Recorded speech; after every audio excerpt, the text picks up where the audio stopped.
জাবের রাদিয়াল্লাহু তাআলা আনহু বর্ণনা করেন, ও পয়গম্বর, ও আল্লাহর হাবিব, আপনি যখন ঘুমন্ত অবস্থায় ছিলেন আমি দূর থেকে খেয়াল করে দেখলাম একটা গাছ দূর থেকে এসে আপনার দিকে তাকাইয়া আবার যাইয়া ঠিক মতো আগের মতো রোপণ হইয়া গেল। আমার নবী ডাক দিয়া কয়, রে যাবের, তুমি জাদু দেখো নাই, জাদু দেখো নাই, তুমি সত্যি দেখেছো? জোরে কান সুবহানাল্লাহ। আমার নবী ডাক দিয়া কয়, রে যাবের, ওই গাছটা আমি আল্লাহর নবীকে এত পরিমাণ মোহাব্বত করে আমি নবী আসলাম, এই গাছের গোড়ায় বিশ্রাম নিলাম, আর ওই গাছটা দূরে বই আমি নবীকে দেখতেছিল। হঠাৎ করে ওই গাছটার মনের মধ্যে এমন আশা, ডাক দিয়া বলতেছে আল্লাহর কাছে, ও দয়ার মালিক, এই পথ দিয়া নবীজি আসছে, ওই গাছের তলায় বিশ্রাম নেয়, আমি গাছের বড় আশা, দূরে বৈশা নবীকে দেখতে পারি না, আমার বড় আশা আমি একটু নবীকে কাছে যাইয়া দেখবো। আপনি যদি বলেন, আপনি যদি আমাকে সেই হিম্মত দেন। গাছের প্রতি নবীজির ভালোবাসাটা এমন ছিল, হাত দুইখানা উঠাইয়া আল্লাহর কাছে ওদের মতো দোয়া করেছেন। প্রতি মুহূর্তে আল্লাহ ডাক দিয়া কয়, রে গাছ, যাও যাও, তোমার মন ভরিয়া রহমাতাল লিল আলামিন সাইয়্যিদুল মুরসালিন দোজাহানের বাচ্চা ওই নবীকে তুমি দেখতে চাও, যাও যাও, মন ভরিয়া দেখো। গাছ সঙ্গে সঙ্গে তার সমস্ত শিকড়গুলো উঠিয়া নবীর সামনে আইসা নবীকে দেখা আবার যাইয়া আগের মতোই সমস্ত শিকড়গুলো মাটির নিচে দিয়া রোপণ হইয়া গেছে। জোরে কান সুবহানাল্লাহ। হামসিরাতে মুস্তফা দরদমামি হালে वो कौन इत्तिबाए सुन्नते खैरुल बशर कीरे लाजिम ताबुयामी आए पेसार। হে রাসূল তোমায় ভালোবাসি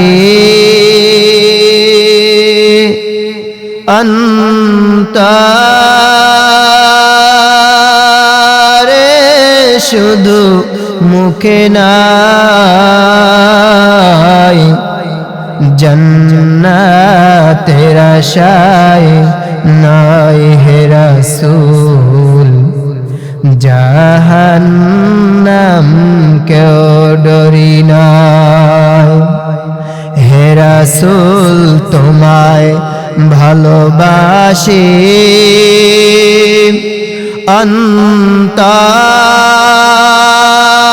অন্তরে, শুধু মুখে নাই, জান্নাতের আশায় নাই হে রাসূল, জাহান্নাম কেউ ডরি না। তোমায় পাওয়ার আশায় মন ছুটে যায় মদিনায়, তোমায় পাওয়ার আশায়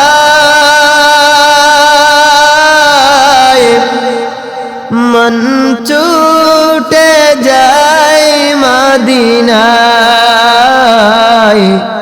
এ আশিক দিদার দিও একবার দেখিতে মনে চায়। হে রাসূল তোমায় ভালোবাসি অন্তরে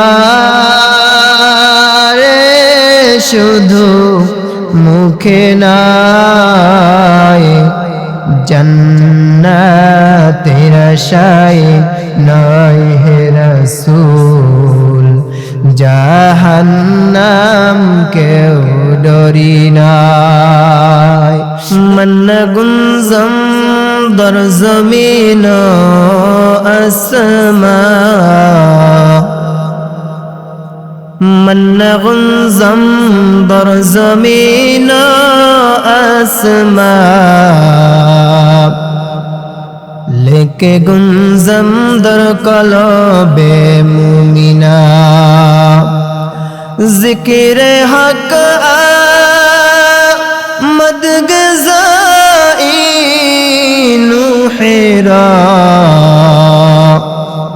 मरहबा मदई दिले मजनू हिरा ला इलाहा इल्लल्लाह لا إله إلا الله لا إله إلا الله لا إله إلا الله لا إله إلا الله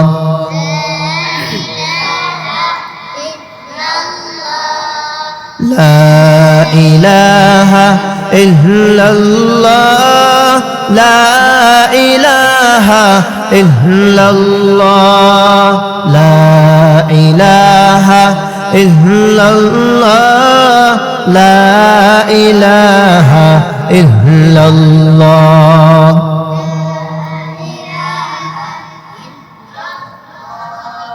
لا إله إلا الله لا إله إلا الله لا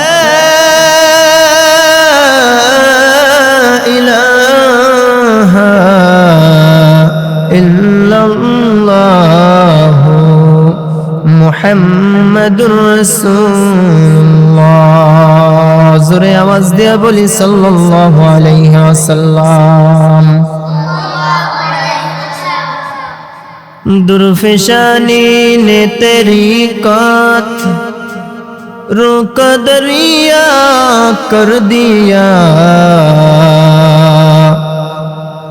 दुर्फिशानी ने तेरी कात रोक दरिया कर दिया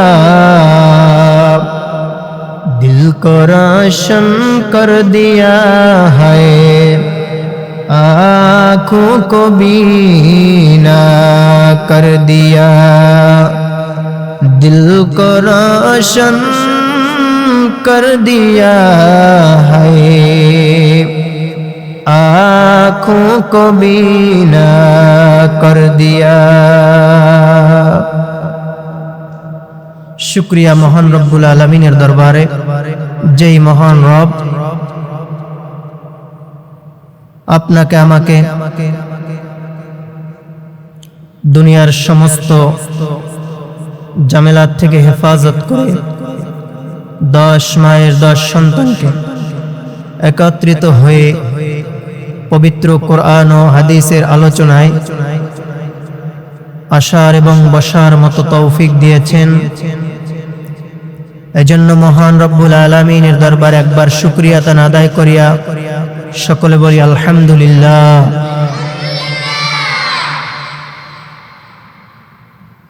আজ খোঁজ করলে পাওয়া যাবে অনেকে অনেক গুনার কাজে লিপ্ত, কিন্তু মহান রব্বুল আলামিন আপনাকে আমাকে সেই গুনার কাজ থেকে ফারেক করে জান্নাতি মজলিসে আসার বসার সুযোগ করে দিয়েছেন। আল্লাহর নবী মুহাম্মদুর রাসূলুল্লাহ সাল্লাল্লাহু আলাইহি ওয়াসাল্লাম এর হাদিসের ঘোষণা অনুযায়ী এটা একটা জান্নাতি মজলিস। কথা ঠিক কিনা ভাইরা আমার? এই হাদিসের মজলিসে, জান্নাতের মজলিসে, কোরআনের মজলিসে আমরা এসে খুশি না বেজার? জোরে আওয়াজ দিয়ে বলি, খুশি না বেজার? যদি আমরা খুশি হই, আমাদের সর্ব দিল থেকে, দিল প্রাণ উজাড় করে আমরা একবার খুশি মনে সবাই জোরে আওয়াজ দিয়ে বলবো আলহামদুলিল্লাহ।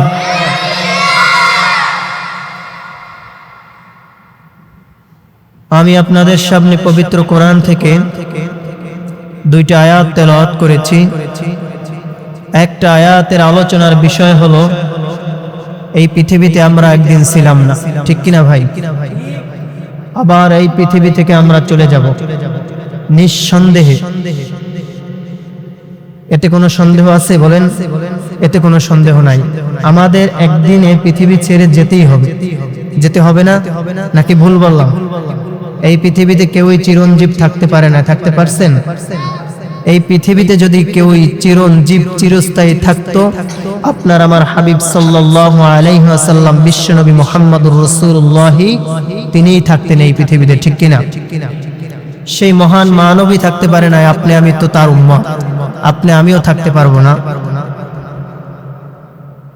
আল্লাহ তাআলা রব্বুল আলামিন আপনাকে আমাকে দুনিয়ায় কেন পাঠাইলেন? দুইটা জাতিকে আল্লাহ তাআলা বানাইলেন একমাত্র তার ইবাদতের জন্য। কির জন্য? ইবাদতের জন্য। দুইটা জাতি, একটা জাতি হলো মানুষ আর একটা জাতি হলো জিন জাতি, ঠিক কিনা ভাইরা আমার? আল্লাহ তাআলা তো কোরআনের আয়াতের মধ্যে বলেছেন, ওয়ামা খালাকতুল জিন্না ওয়াল ইনসা ইল্লা লিয়াবুদুন।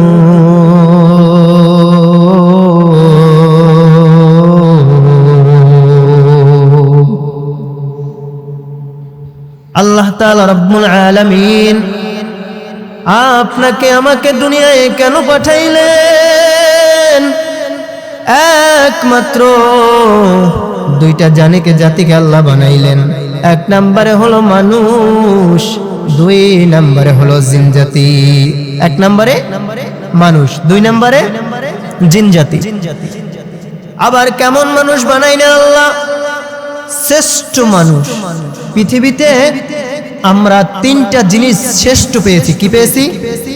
শ্রেষ্ঠ। বলেন কি? শ্রেষ্ঠ। এক নম্বরে হলো কুরআনুল কারীম, সর্বশ্রেষ্ঠ কিতাব হলো কুরআন।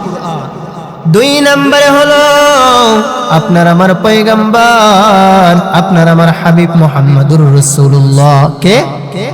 নবীজির শ্রেষ্ঠত্বর সব থেকে উচ্চ মাকামে কে? নবী মুহাম্মদুর রাসূলুল্লাহ, যার পরে আর কোন নবী আসবে না। তিন নম্বরে ধর্ম। আমরা যে ধর্ম পেয়েছি, এই ধর্মটা হলো শ্রেষ্ঠ ধর্ম। এর থেকে আর উত্তম কোন ধর্ম নাই। আল্লাহ তোমাকে তিনটা জিনিস শ্রেষ্ঠ দান করলো। এক নম্বরে হলো কুরআন, দুই নম্বরে হলো নবী, তিন নম্বরে হলো ধর্ম। আল্লাহ তোমাকে হিন্দুর ঘরেও পাঠাইতে পারতো, কিন্তু না রে বান্দা, তোরে হিন্দুর ঘরে পাঠায় নাই। আল্লাহ তোরে মুসলমানের ঘরে পাঠাইয়া দিলেন। মুসলমানের ঘরে পাঠাইয়ে কি আল্লাহ তোমাকে বললেন তুমি নামাজ পড়বা না? তাইনি? মুসলমানের ঘরে পাঠাইলেন। কত বিধর্মী আছে আল্লাহর কাছে বলে, আল্লাহ আমাকে যদি মুসলমানের ঘরে পাঠাইতা। আমরা তো আল্লাহর কাছে দরখাস্ত করি নাই। নবীরা পর্যন্ত আল্লাহর কাছে দরখাস্ত করেছেন, ও দয়ার মালিক আমাদেরকে শেষ নবীর উম্মত হিসাবে পাঠাইয়েন, মুসলমান হিসাবে পাঠাইয়েন। কথা বলেন ঠিক কিনা? বিনা দরখাস্তে আসলাম মুসলমানের ঘরে, আবার আমরা পেলাম সর্বশ্রেষ্ঠ নবী, আবার আমরা পেলাম সর্বশ্রেষ্ঠ ধর্ম। তিনটা জিনিস আমরা সর্বশ্রেষ্ঠ পাইলাম। কয়টা? আল্লাহ বলেন, রে মানুষ অহংকার করিও না। ও দুনিয়ার মানুষ, ভালো করিয়া শুনো,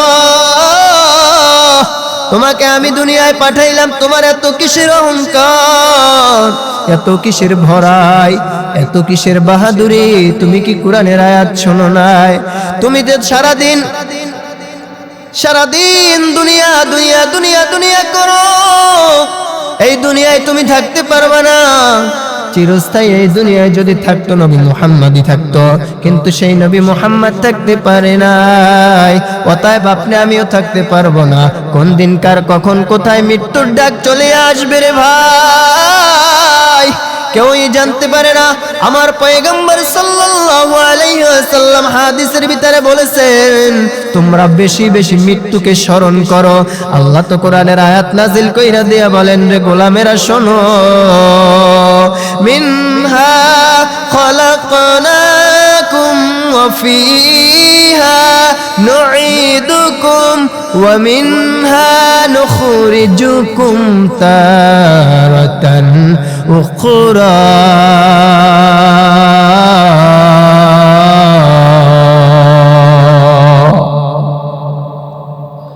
আল্লাহ রাব্বুল আলামিন তো বলেন, রে বান্দা, তোমাকে আমি মাটি দ্বারা বানাইলাম, আবার এই মাটির মধ্যে তোমাকে নিয়ে যাব।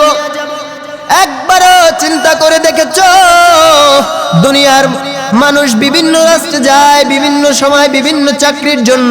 কেউই আমেরিকা থাকে, কেউই লন্ডন থাকে, কেউই আবার সৌদি আরব থাকে, কেউই বা আবার থাকে কুয়েত থাকে, কেউই বা আবার বিভিন্ন রাষ্ট্রে থাকে।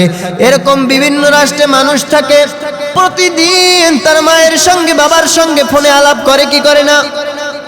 ফোনে আলাপ করে, তাদের খোঁজ খবর নেয়। কিন্তু ওই যে 3.5 হাত কবর বাড়ির ধারে একটা কবরস্থান, তার কোনো খোঁজ খবর নিতে পারলাম নি আমরা? পারলাম বলেন? ওই 3.5 হাত কবর তোমাকে আমাকে প্রতিদিন ডাকে। আমি কবর কিন্তু ভালো জায়গা না, আমি কবর কিন্তু 26 পোকামাকড়ের ঘর। বুঝিয়া শুনিয়া তারপর তুমি কবরে আসিও, কিন্তু সেই কবরের ডাক আমরা শুনি কি শুনি না? শুনি বলেন? আমরা তো সেই কবরের শুনি না। কবরের মাটি তোমায় আমায় ডাকে, সাবধান, নেক আমল নিয়ে কবরে আসিও। ওই কবরে যারা শুয়ে আছে, কেউর বাবা, কেউর দাদা, কেউর মা, কেউর আবার বোন, কেউর আবার ভাই, কেউর আবার ছেলে, কেউর আবার স্ত্রী, তারা তো আমাদের দিকে তাকাইয়া তাকাইয়া দোয়ার আবদার জানায়। আর বলে, এই কবরবাসী বলে, এই দুনিয়ার মানুষ, একটু এই কবরে আমাদের জন্য দোয়া করো, আমাদের জন্য একটু দোয়া করো, আমরা বড়ই অসহায়। কবরের মাটি তোমাকে আমাকে ডাকে, কিন্তু তুমি আমি শুনি না। কবরের মাটি ডাক দিয়া বলে, কে যাও রে ভাই আমার কবরের পাশ দিয়া, কঠিন মুসিবতে আসি, কইও আমার বাড়িতে গিয়া। কি যাও রে ভাই আমার কবরের পাশ দিয়া, কঠিন মুসিবতে আসি, কইও আমার বাড়িতে গিয়া। তারা যেন দোয়া করে, আল্লাহর রাস্তায় দান করে, তারা যেন দোয়া করে, আল্লাহর রাস্তায় দান করে, সে সওয়াব পাবো আমি কবরে বসিয়া। কঠিন মুসিবতে আসি, কইও আমার বাড়িতে গিয়া। কে যাও রে ভাই আমার কবরের পাশ দিয়া, কঠিন মুসিবতে আসি, কইও আমার বাড়িতে গিয়া। মাটি তোমায় আমায় প্রতিদিন ডাকে, ওরে বুঝিয়া শুনিয়া কবরে আসিও। ওই কবরে কিন্তু মেম্বারের পরিচয় চলবে না, ওই কবরে কিন্তু চেয়ারম্যানের পরিচয় চলবে না, ওই কবরে কিন্তু এমপির পরিচয় চলবে না। তুমি দুনিয়ার মধ্যে সবথেকে প্রভাবশালী ছিলে, ওই পরিচয় চলবে না। যেই ব্যক্তি ধনী হবে তার জন্য 3টা কাপড় হবে, মায়ের জন্য 5টা, মা বোনদের জন্য 5টা কাপড় হবে, আর পুরুষদের জন্য 3টা কাপড় হবে। ওই তোমাকে আমাকে 3.5 হাত কবরে 3টা 5টা কাপড়ের প্যাকেট বানায়া ওরে রেখে চলে আসবে। কি আমল নিয়ে ওই কবরের মধ্যে রওনা দিলারে ভাই? আমার আল্লাহ ডাক দিয়া বলে, ও দুনিয়ার মানুষ, এত অহংকার করিও না। তোমার থেকে বেশি অহংকারী ছিল ফিরাউন। ওই ফিরাউন কিন্তু থাকতে পারে নাই, নমরুদ কিন্তু থাকতে পারে নাই, ওরে সাদ্দাত কিন্তু থাকতে পারে না। অতএব তুমিও থাকতে পারবে না, আমিও থাকতে পারবো না।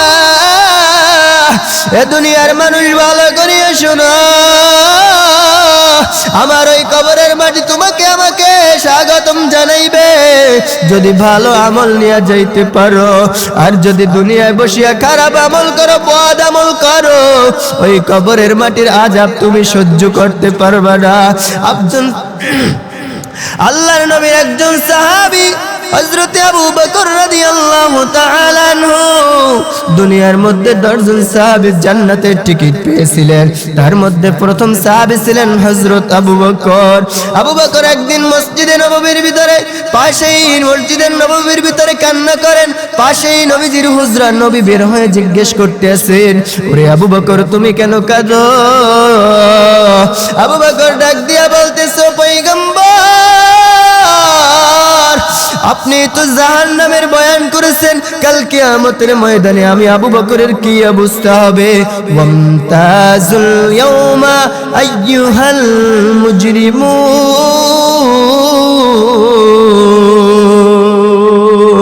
ও পয়গম্বর, আপনি তো দুনিয়ায় বসিয়া কোরআনের আয়াত দিয়া তারপরে আমাদেরকে বয়ান করেছেন, ওই কিয়ামতের মাঠে আপন আপন বলতে কেউই থাকবে না। ও পয়গম্বর, ভাই ভাইকে পরিচয় দিবে না, সন্তান তার মাকে পরিচয় দিবে না, মা সন্তানকে পরিচয় দিবে না। ওই কঠিন মুহূর্তে পয়গম্বর, আমি আবু বকরের কি হালাত হবে, আমি আবু বকরের কি অবস্থা হবে? আমার নবী ডাক দিয়ে কয়, রে আবু বকর, দুনিয়ায় বসে তুমি জান্নাতের টিকিট প্রাপ্ত হয়েছ। ও আবু বকর, তোমার এত কিসের টেনশন? আবু বকর ডাক দিয়ে কয়, ইয়া রাসূলুল্লাহ, ইয়া হাবিবাল্লাহ, আমার আল্লাহ পাক রব্বুল আলামিন ওই জান্নাত আমাকে দিতে পারে। আমার আল্লাহর কাছে যদি আমার কোনো আমল পছন্দ না হয়, ও পয়গম্বর, আল্লাহ যদি ডাক দিয়া বলেন, আবু বকর, তোমার কোনো আমল আমার কাছে পছন্দ হয় না, ও আবু বকর, নাও নাও নাও, এই তোমার আমল তুমি নিয়ে যাও, তোমার আমল তুমি নিয়ে যাও, তুমি জান্নাতের টিকিট ফেরত দাও। ভাইরা, আমি আপনাদেরকে বুঝাইতে চাই, সাহাবায়ে কেরাম যদি আল্লাহর ভয় কানতে পারে, আপনার আমার কি অবস্থা হবে? কাল কিয়ামতের ময়দানে আমার আল্লাহকে যদি না খুশি করতে পারেন, আমার আল্লাহ রাব্বুল আলামিনকে যদি খুশি না করতে পারেন, আমার পয়গম্বরকে যদি খুশি না করতে পারেন, এই অবস্থায় যদি মরিয়া যান, জাহান্নামের টিকিট ছাড়া আর কোনো উপায় নাই। এজন্য ভালো করিয়া বুঝতে হবে, 5 ওয়াক্ত নামাজ আদায় করতে হবে, নবীজির সুন্নাত আমাদের মানতে হবে। কারা কারা আপনারা আমি কোরআন দিয়ে নবীর সুন্নাত মেনে আল্লাহর কবরে যাইতে চাই? জোরে একটা হাত জাগায় আল্লাহ কইয়া ডাক দেন, আরো জোরে ডাক দাও আল্লাহ, জোরে ডাক দাও, জোরে সবাই জোরে ডাক দাও আল্লাহ, আরো জোরে ডাক দাও আল্লাহ। আল্লাহ আপনি কবুল করিয়ে নেন, জোরে বলেন আমিন। ভাই আমার, বন্ধু আমার, আল্লাহ পাক রব্বুল আলামিন পবিত্র কোরআনের মধ্যে অন্য আয়াতের ভিতরে বলেছেন ওয়ামা আরসালনাকা ইল্লা রাহমাতাল লিল আলামিন।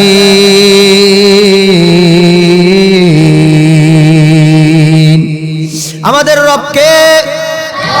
জোরে বলেন কে? নবী কে? নবী মুহাম্মদুর রাসূলুল্লাহ, যেই শ্রেষ্ঠ নবী আমরা পাইলাম। কাল কিয়ামতের ময়দানে নবীর সুপারিশ ব্যতীত আমরা জান্নাতে যেতে পারবো না। কথা বলেন ঠিক কিনা?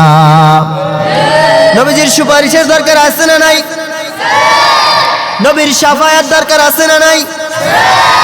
সেই নবীর শাফায়াত পেতে হলে সুন্নাতের দরকার আছে না নাই? পৃথিবীর মধ্যে নবী বলেছেন দুইটা জিনিস সব সময় তোমরা আঁকড়ায় ধরো। হাদিসের ভিতরে বলেছেন নবী, এক নম্বরে হলো কুরআন, দুই নম্বরে হলো সুন্নাত। কি? এক নম্বরে কুরআন, দুই নম্বরে নবীজির সুন্নাত। তোমার আমার 3.5 হাত বডির ভিতরে যদি নবীর সুন্নাত না থাকে, কাল কিয়ামতের ময়দানে নবীর সুপারিশ ব্যতীত জান্নাতে যেতে পারবো না। এজন্য নবীজির সুন্নাত আছে না, দরকার আছে না নাই? নবীজির ভালোবাসা দরকার আছে না নাই? সাহাবায়ে কেরামরা নবীকে এত পরিমাণ ভালোবাসতো, এত পরিমাণ মোহাব্বত করত, কিন্তু শুধু সাহাবায়ে কেরাম না, গর্তের পিপিলিকা পর্যন্ত নবীর প্রেমে পাগল। একটা গাছ হইয়া নবীর প্রেমে পাগল। নবীজির একজন সাহাবী হযরতে জাবের রাদিয়াল্লাহু তাআলা আনহু একদিন রাস্তার মধ্যে সফরে কোথাও যাইয়া ঘুমাইতেছে নবীজি সঙ্গে। আমার নবীজি ঘুমায়, হযরতে জাবের রাদিয়াল্লাহু তাআলা আনহু ঘুম ভেঙে গেল। হঠাৎ করে একটা গাছ দেখতেছে, দূর থেকে তার শিকড় সহ উপরে, তারপর নবীজির কাছে আইসা আবার সঙ্গে সঙ্গে ওখানে গিয়ে আগের মতো গাছটা সমান মাটিতে মিশে গেছে। জোরে কোন সুবহানাল্লাহ। আপনার আমার হাবিব পয়গম্বর রাহমাতাল লিল আলামিন সাইয়্যিদুল মুরসালিন, দো জাহানের বাদশা নবী মুহাম্মদুর রাসূলুল্লাহ সাল্লাল্লাহু আলাইহি ওয়াসাল্লাম ঘুম থেকে জাগ্রত হলো। জাবের রাদিয়াল্লাহু তাআলা আনহু ডাক দিয়া কয়, ও পয়গম্বর, আপনি যখন ঘুমের মধ্যে ছিলেন আমি জাবের জাদু দেখেছি। জাদু। জোরে কান সুবহানাল্লাহ। নবী ডাক দিয়া কয়, জাবের কি দেখেছো? নবীজির মোহাব্বত লাগবে কি লাগবে না? জোরে বলেন, লাগবে কি লাগবে না? দরকার আছে না নাই? সবাই ইনশাআল্লাহ নবীজির মোহাব্বত অন্তরে লাগাবো তো? আল্লাহ আমাদের সবাইকে কবুল করুন। জোরে বলেন আমিন। এজন্য বন্ধু, নবীজির মোহাব্বত অন্তরে তৈরি করতে হবে। অনেকে বলে টুপির মধ্যে ইসলাম নাই। আমি বলবো টুপির মধ্যে ইসলাম নাই ঠিক, কিন্তু ইসলামের ভিতরে নবীর সুন্নার টুপি আছে না নাই? পাগড়ির মধ্যে ইসলাম নাই ঠিক, কিন্তু ইসলামের ভিতরে পাগড়ি আছে না নাই? এই জন্য পাগড়ির দরকার আছে না নাই? সুন্নাতের দরকার টুপির আছে না নাই? মেসওয়াকের দরকার আছে না নাই? আল্লাহর নবীর সুন্নাতকে যদি গলায় মালা লাগাইয়া নিতে পারো, কাল কিয়ামতের ময়দানে নবী দেখবে আর ডাক দিবে, উম্মতাই। ওই কিয়ামতের কঠিন ময়দানে তোমার মা তোমাকে চিনবে না, তোমার বাবা তোমাকে চিনবে না, তোমার ভাই তোমাকে চিনবে না। আহারে, কাদের জন্য মাথার গাম ফালাইলা, কাদের জন্য বড় বড় বিল্ডিং করলা, কাদের জন্য 10 তলা বিল্ডিং করলা, গাড়ি বাড়ির মালিক বানাইলা। ওই সন্তান তোমাকে আমাকে চিনবে না। আজকে যদি মরিয়া যাই, যত টাকার মালিক হয় না কেন, মৃত্যু ব্যক্তিকে উঠানের ভিতরে নামায়া রাখে, বলে না আমার বাবা, বলে লাশ বলিয়া সম্বোধন করে, তখন তোমার নাম হবে লাশ, হয়ে যাবে লাশ। কাদের জন্য এত সুন্দর আয়োজন করলা, একটু কি ভেবে দেখেছো রে মুমিন? আল্লাহ তাআলা রব্বুল আলামিন তোমাকে কিসের জন্য দুনিয়ায় আনলো? ওই রবের ইবাদত করার জন্য তোমাকে দুনিয়ায় আনলো। আল্লাহ তাআলা রব্বুল আলামিন কেন আনলো? কোরআনের মধ্যে আল্লাহ জানায়া দেয়, ওয়ামা খালাকতুল জিন্না ওয়াল ইনসা ইল্লা লিয়াবুদুন। এরে মানব জাতি, তোমাদেরকে দুনিয়ায় পাঠাইলাম ইবাদতের জন্য, জিন জাতিকেও ইবাদতের জন্য, তোমাকে আমি ইবাদতের জন্য বানাইলাম। 5 বেলার নামাজ তোমার জন্য ফরজ করিয়া দিলাম। ইসলামের বেনা হলো 5টি, তার মধ্যে একটা আছে যে 5 বেলার নামাজ। এই 5 বেলার নামাজ ফজরের সময় মুয়াজ্জিন কত সুন্দর ভাবে ডাক দেয়, আসসালাতু খায়রুম মিনান নাওম। আরে বান্দা, ঘুমের থেকে নামাজ ভালো, আর ঘুমায়ও না। আমি আল্লাহ তোরে ফজরে ডাক দিলাম, তুই ফজরেও আসলি না। আমি আল্লাহ তোরে আবার ডাক দিলাম, জোহরে ডাক দিলাম, তুই জোহরে আসলি না। আমি আল্লাহ তোকে জোহরে না পাইয়া বিমুখ হইয়া যাই নাই। ইচ্ছে করলে আল্লাহ তোমার আমার খানাকে বন্ধ কইরা দিতে পারতো কি পারতো না? জোরে আওয়াজ দিয়ে বলো, পারতো কি পারতো না? কিন্তু আল্লাহ না, আল্লাহ সব জারি রেখেছেন। বান্দা তোরে আবার আসরে ডাক দিল, পাইল না। এ বান্দা তোরে আবার জোহরে ডাক দিল, পাইল না। এ বান্দা, তোরে জোহরে না পাই আল্লাহ বিমুখ হয়ে দেয় নাই, দরজা বন্ধ করে নাই। তোরে আবার মাগরিবে ডাকে, আয় আয় আয়। আমি আল্লাহর দরবারটা তারায়া দেওয়ার দরবার না, আমি আল্লাহর দরবারটা ভাগায় দেওয়ার দরবার না। এই বান্দা, তোরে মাগরিবেও পাইলাম না, এশার সময় আবার ডাক দিলাম, তোরে এশার সময় পাইলাম না। ওই রমজানের সেহরিতে ডাক দিলাম, ভোর রাত্রে তোরে পাইলাম না। যখন সমস্ত দুনিয়ার মানুষ ঘুমায়, পশু পাখিগুলো ঘুমায়, এই দুনিয়ার মধ্যে এমন এক বান্দারা আছে যেই বান্দাগুলো আমি আল্লাহকে ভুলে নাই। আমি তাকাইয়া আছি এই দুনিয়ার মধ্যে সমস্ত বান্দাগুলো যখন ঘুমায়, পশু পাখিগুলো যখন ঘুমায়, আমি আল্লাহ তাআলা তাকাই আছি বান্দা কোন বান্দা আমি আল্লাহকে ডাক দেয়। এই দুনিয়ার মধ্যে একদল গোলাম আছে, রাত্র যখন গভীর হয়, ওরা ওই গভীর রাত্রে ঠান্ডা পানি দিয়ে ওযু বানায়, আমি আল্লাহকে ডাকি, আমি আল্লাহকে রব বলে স্বীকার করে আমি আল্লাহর কাছে ক্ষমা চাই। আরে বান্দা, আমি তো তাদের মতোই তোদের দিকে তাকাইয়া আছি। 5 বেলার নামাজে পাইলাম না, কিন্তু বান্দা দেখ, সমস্ত দুনিয়ার নেয়ামত তোরে আমি ভোগ করাইতে আছি, কিন্তু তুই আমার হুকুম মানো না। দুনিয়ার সমস্ত মাখলুকাত আমি আল্লাহর হুকুম মানে। আলাম তারা আন্নাল্লাহ ইয়াসজুদু লাহু মান ফিস সামাওয়াতি ওয়া মান ফিল আরদ। ওই যে তাকায়া দেখো, দুনিয়ার মধ্যে যত মাখলুকাত আছে, সাপ বিচ্ছু পোকা মাকড় যত মাখলুকাত আছে রে, সব মাখলুকাত আমি আল্লাহর হুকুম মানে। কিন্তু তোরা সারেতে নাত মানুষ এত বুদ্ধিমান হইলে কিনে আর রওনা দিলা অন্ধকার কবরে। আরে দেখবা, তোমার ভাইও তোমাকে চিনবে না, তোমার মাও তোমাকে চিনবে না। তোমার আপন আপন যারা বাবা, কেউ তো তোমার আপন না। আপন হইল একজন আল্লাহর, আপন হইল দয়াল নবী। কথা বলেন ঠিক কিনা? ওই কিয়ামতের কঠিন ময়দানে নবীর সুপারিশ ব্যতীত জান্নাতে যাইতে পারবে না। কাদের প্রেমে তুমি পাগল হইছো? এই দুনিয়ার মানুষ সব স্বার্থপর, কিন্তু আমার আল্লাহ স্বার্থপর না, যার কারণে আল্লাহর নিয়ামত ভোগ করতে পারো। আরে বান্দা, নামাজ পড়ো না, দেখো তোমাকে আল্লাহ তারপরও নিয়ামত দিতেছে। রোজা রাখো না, যাকাত দাও না, তারপরও আল্লাহ তোমাকে সব নিয়ামত দিতেছে। আল্লাহ বলেন, রে বান্দা, তুই এত নাফরমান, দুনিয়ার প্রেমে মগ্ন, দুনিয়ার প্রেমে মগ্ন, কিন্তু আমি আল্লাহ তো তোর দিকে তাকায় আছি। তুই কখন আমি আল্লাহকে একলা বলিয়া ডাক দিবি? আমার ভাইয়েরা, বন্ধু আমার, এজন্য আল্লাহ বলছেন, দুনিয়ার পিছু ছাড়ো, আখিরাতের পিছু ছাড়ো। কিভাবে আমি মাওলাকে খুশি করতে পারবা? দুনিয়ার ভালোবাসা ভালোবাসা না, আল্লাহর ভালোবাসা হলো 1 নম্বর ভালোবাসা, খাঁটি ভালোবাসা। দুনিয়ার সব মানুষগুলো তোমাকে স্বার্থের জন্য ভালোবাসে। আমার আল্লাহ বলেন, রে বান্দা, তোকে আমি নিঃস্বার্থ ভালোবাসি। আয় আয়, তুই আমি আল্লাহকে ভালোবাস। আমি আল্লাহকে যদি ভালোবাসা কবরে যাইতে পারো, দুনিয়ার সব মানুষ তোকে যদি তাড়াইয়া দেয়, আমি আল্লাহ তোকে তাড়াইয়া দিতে পারবো না।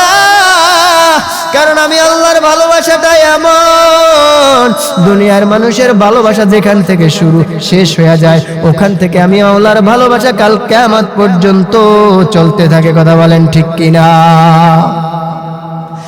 कर पे में ते भूले रोइली अल्लाह रो इंसान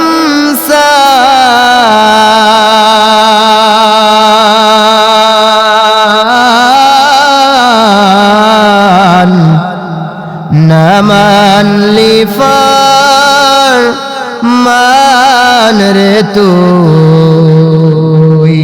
ना मान ली कुरआन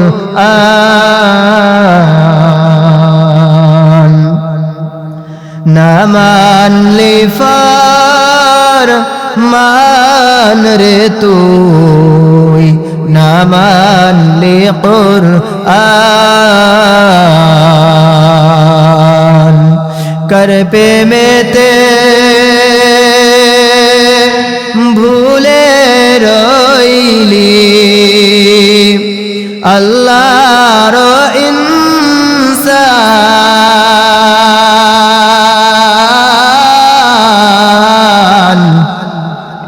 ना मान ली फार मान रे तू ना मान ली कुरआन ना मान ली फार मान रे तू ना मान ली कुरआन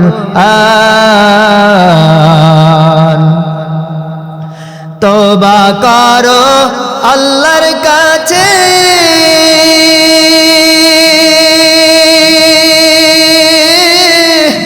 तौবার দরজা খোলা আছে তওবা করো আল্লাহর কাছে তওবার দরজা খোলা আছে আর ক্ষমা করলে করতে পারে তিনি যে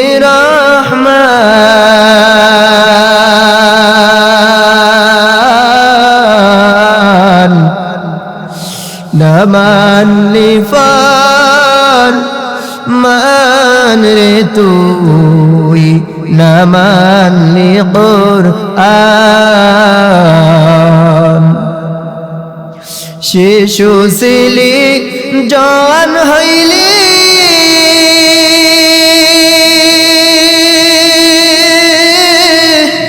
নানা ভাবে সদ মিটাইলি শিশু ছিলি জওয়ান হইলি নানা ভাবে সদ মিটাইলি ওরে ক্ষমা করলে করতে পারেন তিনি যে রহমান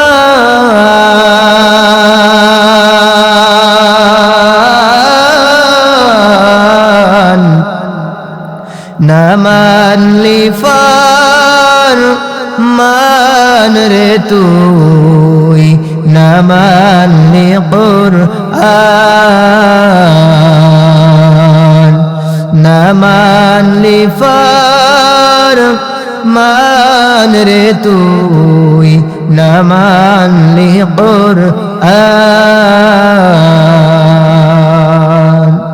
আল্লাহ পাক রব্বুল আলামিন আমাদের সব ভাইকে পরিপূর্ণভাবে নবীজি সাল্লাল্লাহু আলাইহি ওয়াসাল্লামের সুন্নাতের উপর চলার তৌফিক দান করুন, জোরে বলে আমিন। আল্লাহ তাআলা রব্বুল আমাদের সকলকে ইহার উপরে আমল করার, সর্বপ্রথম আমাকে আমল করার তৌফিক দান করুন, আমিন।